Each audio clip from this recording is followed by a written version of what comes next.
be an addict no more has allowed me to see some different angles and different perspectives on life that, again, the reader may not consider right now. But in the first person perspective, which is how I wrote this book, is a real journey through darkness is the subtitle. And that's what it is, man. It's a journey. And I needed to make some changes. And I was able to get connected with some of the right people and had the desire to, again, put this on paper and really share with everybody. One, you're not alone. And I think that was the biggest thing in starting out in my recovery journey is this thought of I'm the only one. I'm unique. I'm special. I'm struggling in a way that nobody else has or will. And the reality is that wasn't true. And so I'm here to tell readers, families, anybody who struggled with drugs, alcohol, or addiction of any kind. And I dive into a bunch of those: gambling, pornography, foods, relationships, all the stuff that we have available to us in today's society. Dive into all those and then give the reader some space to figure out what that is and maybe give them some solutions that can help them and their family. Starting the Conversation is the platform that this is on at Sports 360. It is Addict No More. Tracy being wide open about it. His book is now out. If I go to January 1st, 2021, January 1st, 2021, what was your life like? The easiest word is just to say chaos. A lot of people have this illusion, and again, I'm pulling back some curtains on the book, but a lot of people have this illusion of a drug addict or an alcoholic being somebody that's, living behind a dumpster, or you see on the corners carrying the brown bag and dirty. I didn't look physically that much different than I do right now on January 1st. But I can tell you in that moment, I was separated not only from my friends and my family and my faith, certainly my finances. Most importantly, I was separated from myself. And on that day, my life is nothing but chaos. The desire for more, excess, and the go, right? And go can mean in some bad directions, right? Being successful in business, which at that point, even looking back, business was successful. My marriage stayed together. It was on the brinks, but my marriage stayed together. I have fairly decent house and, this nice lifestyle. And from the outside, everything seems okay. But you're looking at that day at a person that inside is absolutely broken.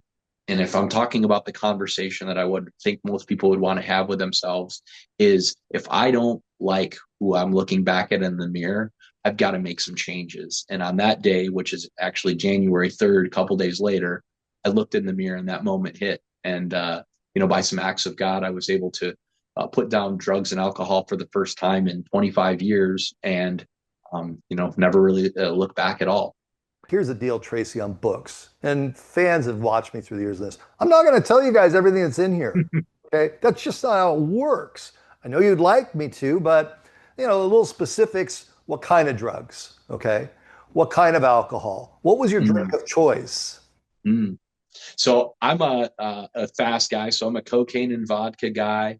I write about in the book, though, I used vodka and cocaine as a daily coping mechanism. So for you who are maybe more proficient in this industry, you're going to know that cocaine is an upper and vodka is a depressant. So a little too much vodka is going to slow the roll. A little cocaine will keep that party going. Well, then you mix that with the fact that you're going a little bit too hard, can't be too drunk, throw in some perk 30s, which has killed many of actors, called speedballing.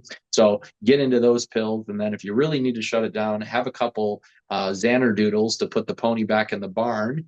And there you have the cocktail of my life. Again, for, all of a decade and the better part of the last 5 years, just absolutely rampant with every drug that I could get my hands on with no inhibitions for, what damage I could cause my body. But vodka and cocaine were my mistresses, so to speak. At the back of this book, you have a lot of techniques or a lot of questions where people are not just going to read this and say, oh yeah, okay, that's it. What are some fears, angers, resentments that you don't have to carry around any longer? Be specific and honest with yourself. We all have them.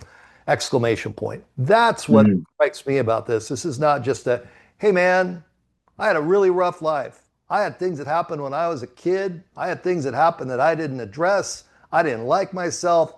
I went and got help. The end. Mm. Right? There's a Yeah. lot more here. Yeah, I mean that's the part that's actually kind of got some wind in the sails, not only of the book, but my speaking engagements are based on the idea that remove the word drugs, vodka and cocaine, remove that. And I ask people, what is it? Where are you finding yourself? What are you doing on your very worst days? When the business deal doesn't go through, when the girl breaks your heart, when everything's not going right in the stock market, where are you turning? Because whatever you reach for on a regular basis, that's the addiction. And unchecked and over a long period of time or an extended period of time, that becomes the pacifier of your life. Right. And I was putting these things in my body not to necessarily chase the buzz, because at the end it wasn't about chasing the buzz. The buzz was elusive. The windows of when it was fun was so small.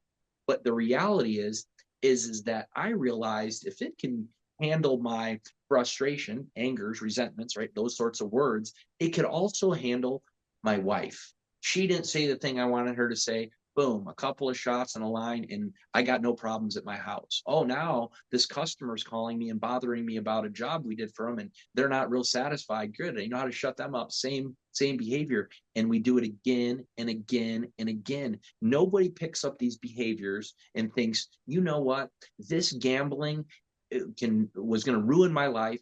Pretty soon I'll be living out of a box somewhere alongside the road. No, they didn't think that. They just knew that by pumping some money into a slot machine or putting this substance or food in their body, it made them feel okay for a minute. And then they kept going back to it because that was the vice or the item, the substance that allowed them to feel okay. And then they just chased that feeling to the pits. Addict No More. It is out. Tracy Autber, the author. It is out. It is near you. Tracy, thanks. Absolutely, Brad. Thanks for having me.